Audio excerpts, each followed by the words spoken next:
That Friday night, I decided to surprise my wife, Emma. She had told me earlier that she was going out with her friends to celebrate a coworker's birthday at a downtown club. Normally, I trusted her, but something about the way she avoided eye contact and got defensive when I asked which club made my gut twist. Still, I didn't want to seem controlling, so I stayed quiet. But as the night went on, that uneasy feeling grew stronger. Around 10:30 p.m., I texted her just to check in. "Having fun?" I wrote. No reply. Half an hour passed. Then another. I called once. No answer. I told myself maybe it was too loud, but the worry in my chest wouldn't calm down. Finally, I decided to drive over to the club she had mentioned once before, Eclipse Lounge. Something inside told me I would find what I was afraid of. When I arrived, the line outside was long, but I slipped past the crowd and told the bouncer I was just checking on my wife. Inside, the lights were low, the music pounding. I scanned the dance floor, my heart racing like a drum.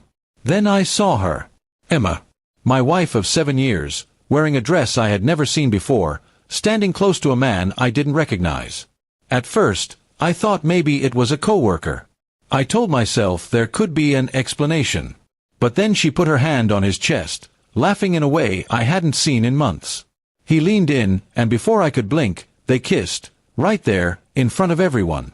My world went silent. The music faded. It felt like the ground had vanished beneath my feet. I didn't make a scene.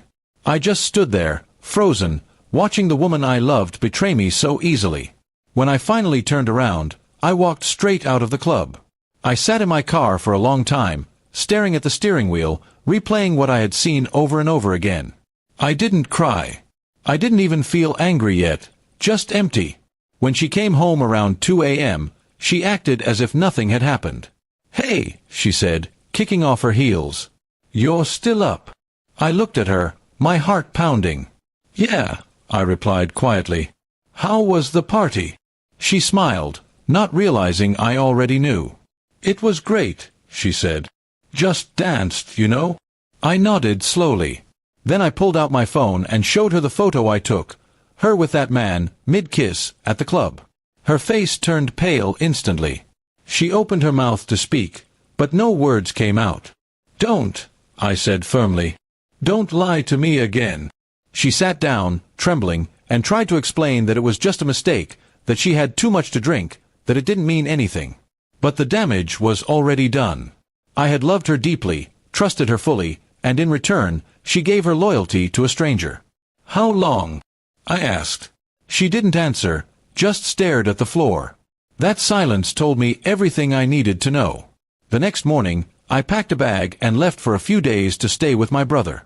She texted constantly, begging me to come home, saying she'd do anything to fix it. But every time I read her messages, I could only picture that moment at the club, the one that shattered everything. A week later, I returned home, not because I forgave her, but because I needed closure. We sat down, and I told her calmly that I was filing for divorce. She cried, saying she had made a terrible mistake, that she still loved me. But love, I told her, isn't proven by words, it's proven by actions. As I left her sitting on the couch, tears streaming down her face, I felt a strange sense of peace. Not happiness, but acceptance. I realized that sometimes people break the very thing that made them whole, and no amount of apology can rebuild the same trust. Months passed. I focused on rebuilding my life, spending time with family and rediscovering old hobbies. Every now and then, I'd think about that night at the club, the flashing lights, the laughter, the betrayal, but it hurt less each time.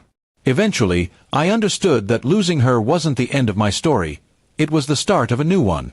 The night I found her with another man broke me, but it also freed me from a love that had already died in her heart long before I saw it with my eyes.